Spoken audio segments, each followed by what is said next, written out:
हाँ, तो देखिए, let us study about the bronchial tree.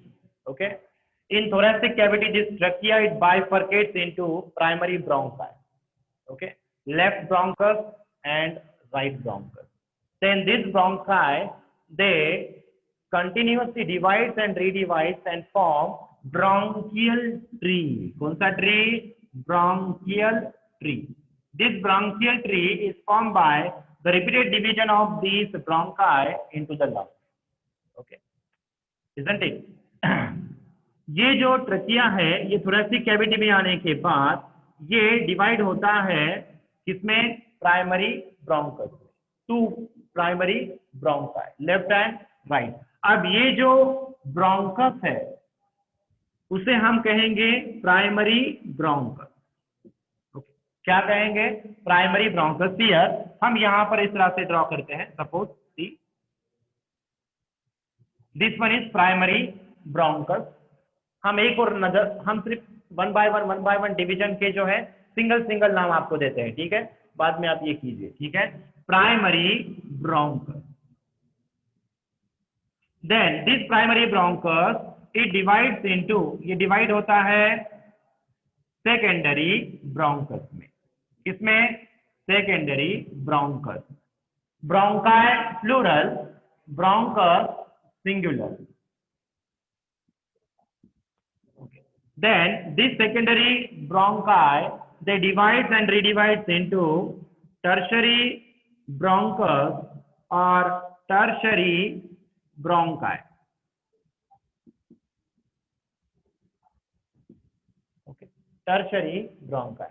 Then this tertiary bronchi they divide and form tertiary bronchiole. Tertiary bronchiole. Now, from this primary bronchus up to the tertiary bronchiole, okay, terminal bronchiole we can say, terminal bronchiole, okay. Terminal bronchiole, this division of bronchus is known as bronchial tree. इसे हम क्या कहते हैं?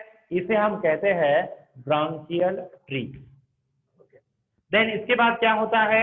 इसके बाद this terminal bronchiole, ये जो terminal bronchial है ये और डिवाइड होता है किसमें? आगे जाकर रेस्पिरेटरी ब्रोंकियोल्स में। किसमें? रेस्पिरेटरी ब्रोंकियोल्स में, respiratory bronchiole. And this respiratory bronchiole it gives rise the alveolar duct. इस respiratory bronchiole का बनता है कौन सा duct? alveolar duct. ये alveolar duct है, okay? duct in the sense एक रास्ता होता है, एक छोटी सी ओपनिंग होती है, ओके? तो alveolar duct, और इस एल्वुलर डक्ट की कैविटी होती है, उस कैविटी को हम कहते हैं एट्रियम। क्या कहते हैं? एट्रियम। ओके, इस atrium, this cavity is known as atrium.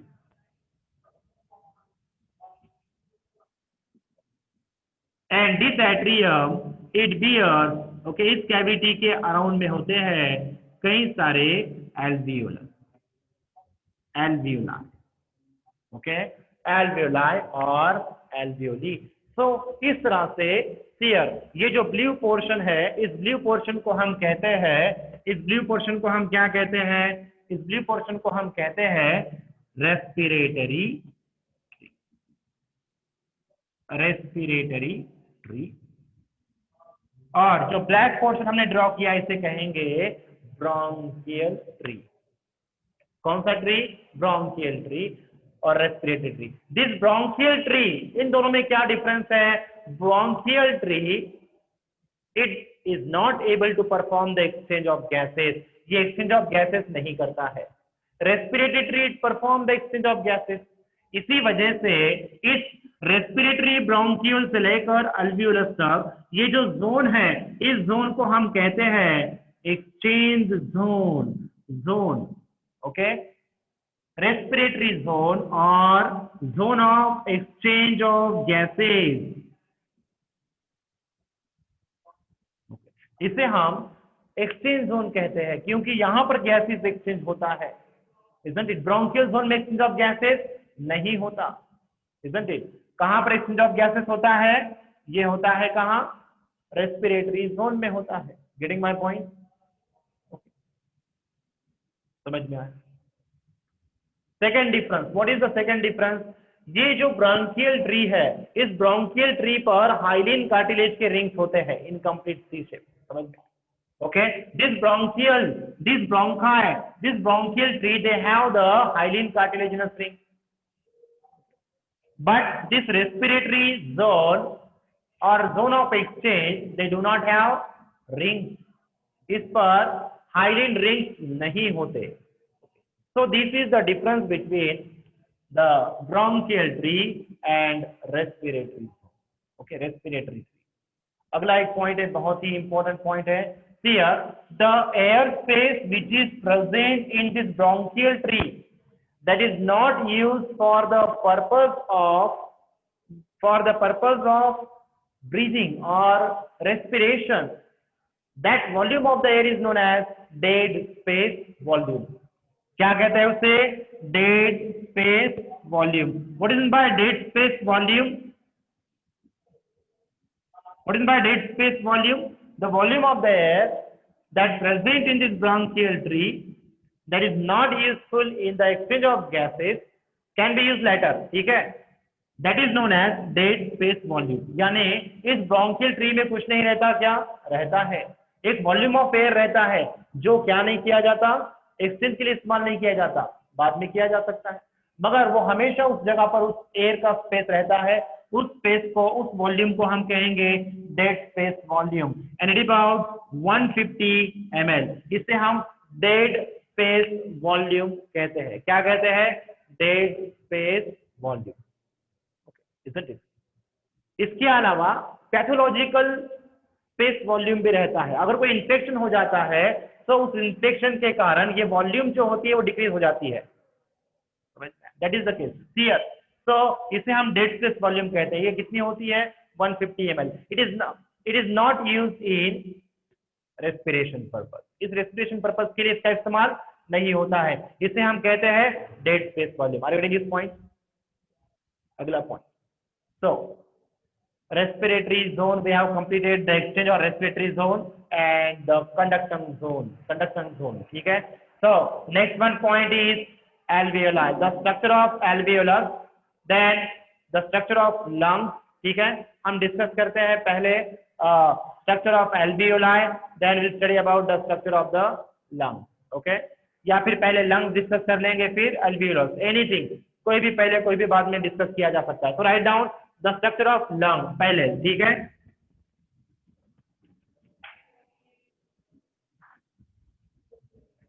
Structure of lung. So write down structure of lung. We have the single pair of the lungs, means two lungs situated in thoracic cavity, left and right lung. The size of left lung, it is smaller than the size of right lung. This left lung, it is consists of, ये जो है, it is consists of two lobes, anterior lobe and larger anterior lobe and shorter posterior lobe. Posterior lobe. But this right lung, it is divided into three different lobes. It is divided into three different lobes. Yes, three different lobes कौन से हैं? Anterior lobe, posterior lobe and middle lobe.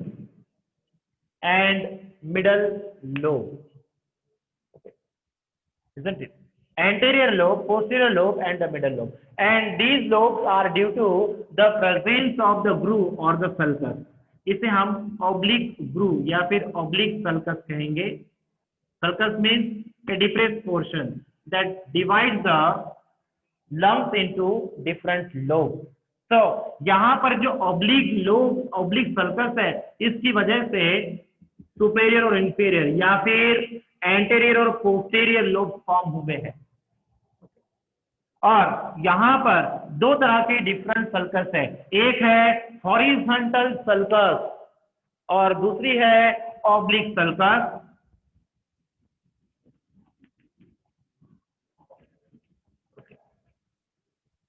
This oblique sulcus it divide anterior lobe and posterior lobe separately, while this horizontal sulcus it separate the anterior from middle and as well as posterior lobe। यानी ये 3 different lobes होते हैं right lungs के। It is larger in size. साथ ही साथ इनका जो wait भी होता है, it is also greater and smaller one. ठीक है, ये लगभग 675, ये 725 वगैरह वगैरह। ओके, इस तरह का इनका ग्राम होता है, isn't it? 725 ग्राम, 675 ग्राम, ऐसे इनका वेट होता है, isn't it? तो आपको ये बात जानकर बहुत ही आश्चर्य होगा कि ये जो लंग्स होते हैं, इन लंग्स में कोई मसल्स नहीं होती। They do not have any type of okay, इनमें मसल्स नहीं होते, isn't it? So किस पर ये वर्क करते हैं वो आगे हम देखेंगे मैकेनिज्म ऑफ ब्रीदिंग के समय। ठीक है, so these two lungs they are outerly covered with cere। These lungs which are present in that cavity is known as pleural cavity। ये लंग जिस कैविटी में प्रेजेंट होते हैं उस कैविटी को हम क्या कहते हैं? प्लूरल कैविटी कहते हैं। क्या कहते हैं? Pleural cavity. Why it is known as pleural cavity?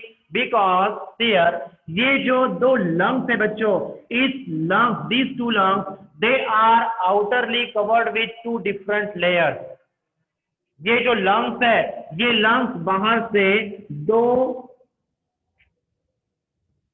Thin squamous epithelial tissue से बने हुए लेयर से कवर्ड है। 2 लेयर हम सिर्फ यहां पर ड्रॉ कर रहे हैं, यहां नहीं।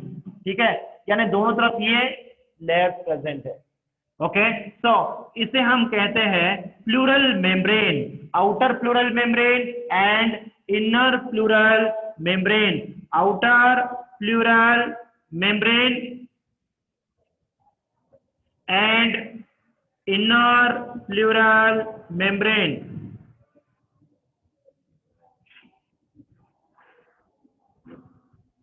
Here बहुत इंपॉर्टेंट है, this outer pleural membrane and inner pleural membrane they form a sac or cavity। That cavity is known as pleural cavity। Inside this pleural cavity these lungs they get situated। इस cavity के भीतर lungs होते हैं, उस cavity को हम pleural cavity कहते हैं। जो आउटर प्लूरल मेम्ब्रेन होती है उसे हम पराइटल प्लूरल मेम्ब्रेन कहते हैं। क्या कहते हैं? Parietal pleural layer. Parietal pleural layer. और जो इनर प्लूरल मेम्ब्रेन होती है उसे हम विसरल प्लूरल लेयर कहेंगे। उसे हम विसरल प्लूरल लेयर कहेंगे। इन दोनों के बीच में जो स्पेस होता है उसे हम प्लूरल स्पेस कहेंगे। क्या कहेंगे? Plural space. The space occupied in between parietal and visceral layer, that space is known as plural space. इस स्पेस को हम क्या कहते हैं? Plural space. And this plural space it contains a fluid। that fluid is known as pleural fluid। उस fluid को हम क्या कहते हैं? उस फ्लूइड को हम कहते हैं प्लूरल फ्लूइड। उस फ्लूइड को हम क्या कहते हैं? Pleural fluid. उसे हम क्या कहेंगे? प्लूरल फ्लूइड कहेंगे। और इस प्लूरल फ्लूइड की वजह से क्या होता है? इस प्लूरल फ्लूइड की वजह से ये जो प्लूरल लेयर्स है इनका फ्रिक्शन अवॉइड होता है। The friction of these 2 layers get avoided due to the presence of this pleural fluid in pleural cavity। ये जो प्लूरल कैविटी है, इस प्लूरल कैविटी दो मेम्ब्रेन के बीच में है और इसके बीच में, दोनों के बीच में, इस कैविटी में जो फ्लूइड है उसे हम प्लूरल फ्लूइड कहते हैं। इसकी वजह से इन दोनों मेम्ब्रेन के बीच में फ्रिक्शन अवॉइड किया जाता है। ओके, अगला point, due to some infection, कुछ इन्फेक्शन की वजह से इस प्लूरल स्पेस में, लाइक निमोनिया या फिर वायरल इन्फेक्शन, जिस इन्फेक्शन की वजह से इस प्लूरल फ्लूइड का जो क्वांटिटी है लगभग ये 120 टू 150 ml होती है। ठीक है, ओके, प्लूरल फ्लूइड की क्या क्वांटिटी होती है? 120 टू 150 ml, इतनी क्वांटिटी होती है। ठीक है, आप ये जो प्लूरल फ्लूइड होता है इनकी क्वांटिटी इंक्रीज हो जाती है ड्यू टू इन्फेक्शन, और इसकी क्वांटिटी इंक्रीज होने की वजह से रेस्पिरेशन, ब्रीदिंग करने में डिफिकल्ट हो जाता है। Okay, due to if this pleural fluid if it increase in concentration, if their volume if it is increased, it causes difficulty in breathing, तो ब्रीदिंग में इससे डिफिकल्टी निर्माण हो जाती है। Okay, so this is all about the pleural cavity, then different parts of the lung. Let us study about the next part, that is the structure of alveoli. alveolus का structure कैसे होता है वो आपको बताते हैं और फिर यहाँ पर ये टॉपिक स्टॉप करते हैं। So write down the structure of alveolus. Structure of alveolus.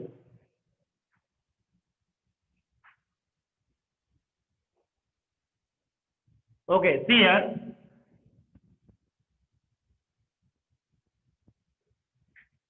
Alveola.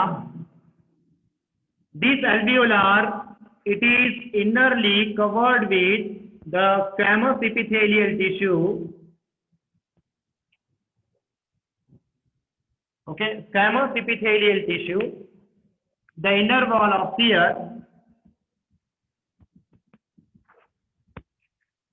squamous, this is the cavity of, इसे हम कहेंगे alveolar cavity.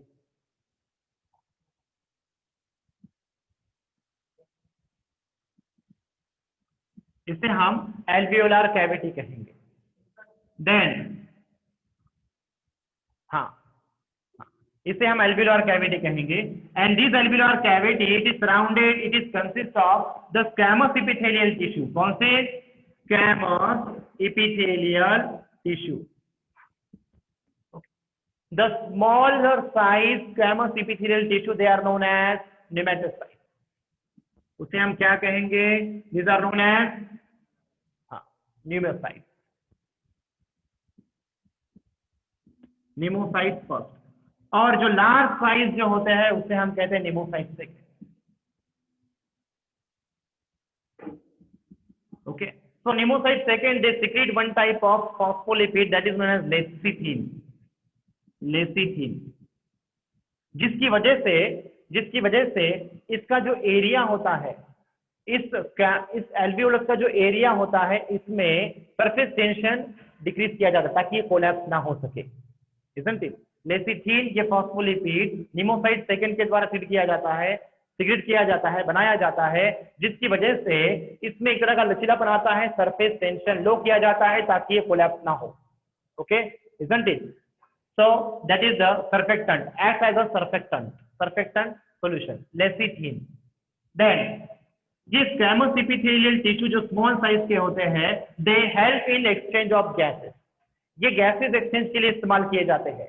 Okay, near about एक मींस लंग्स में डिफरेंट रेफरेंस दिए गए हैं। ह्यूमन लंग्स में नियर अबाउट 300 मिलियन एल्वियोलस होते हैं और कहीं कहीं पर दिया है 700 millions of alveolus present in lungs. यहाँ पर क्यों डिफरेंस आ रहा है? क्योंकि ये एज डिफरेंस की वजह से हो सकता है या फिर जो सैंपल लिया गया है उसकी वजह से। ठीक है, okay, the total number of alveolai if it is spread in area it will cover near about 100 square metre, यानी 10 मीटर चौड़ा, 10 मीटर लंबा। सो टोटल एल्वियोलाई को अगर हम स्प्रेड करते हैं तो ये 10 बाय 10 मीटर में स्प्रेड हो जाते हैं, 10 मीटर बाय 10 मीटर। तो टोटल 100 मीटर स्क्वायर एरिया ये ऑक्यूपाई करते हैं। तो देखिए कितना लार्ज एरिया होता है एल्वियोलस का। This alveoli they increase the respiratory area, okay, by about 5 to 6 millilitre of air can be enter and exit outside the lungs in 1 minute. Okay 1 to 12 minute, ठीक है। सो टोटल 5 to 6 इतना litre का volume होता है हमारे किसका, lungs का। Okay, it is important one, उसे टोटल लंग वॉल्यूम कहते हैं, आगे हम डिस्कस करेंगे। अगला पॉइंट देखिए सी, अब ये जो लंग्स है, इस लंग्स और यहां पर जो ब्लड वेसल है दैट इज कैपिलरी नेटवर्क। कौन सा नेटवर्क, कैपिलरी नेटवर्क। इन दोनों के बीच में सीयर कैपिलरी नेटवर्क और एल्वियोलस की लेयर, इन दोनों के बीच में टोटल 5 डिफरेंट मेम्ब्रेन्स होते हैं। कितने मेम्ब्रेन होते हैं, 5 डिफरेंट मेम्ब्रेन। और इस मेम्ब्रेन की थिकनेस 0.2 to 0.3 mm, इतनी स्मॉलर इनकी थिन होती है, थिननेस। ओके, तो कौन कौन से 5 डिफरेंट मेम्ब्रेन होते हैं, तो ये है स्क्वैमस एपिथेलियल टिश्यू की लाइनिंग। किसकी बच्चों, squamous epithelial tissue. Okay, isn't it? Basement membrane of squamous epithelial tissue lining. Okay, वैसे तो आप कहोगे plasma membrane of squamous epithelial tissue. उसके बाद होती है the basement membrane, connective tissue का पार्ट, बेसमेंट मेम्ब्रेन,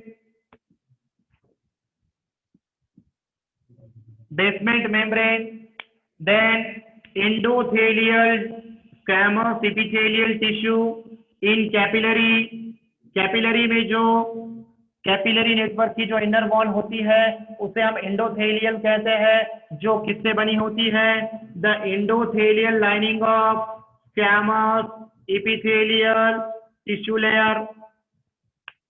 और इनका ये होता है बेसमेंट मेम्ब्रेन ऑफ, किसका basement membrane of squamous epithelial tissue of capillary network. और इन दोनों के बीच में जो छोटा सा स्पेस होता है उसे हम इंटरस्टिशियल स्पेस कहते हैं। क्या कहते हैं इसे, इंटरस्टिशियल स्पेस।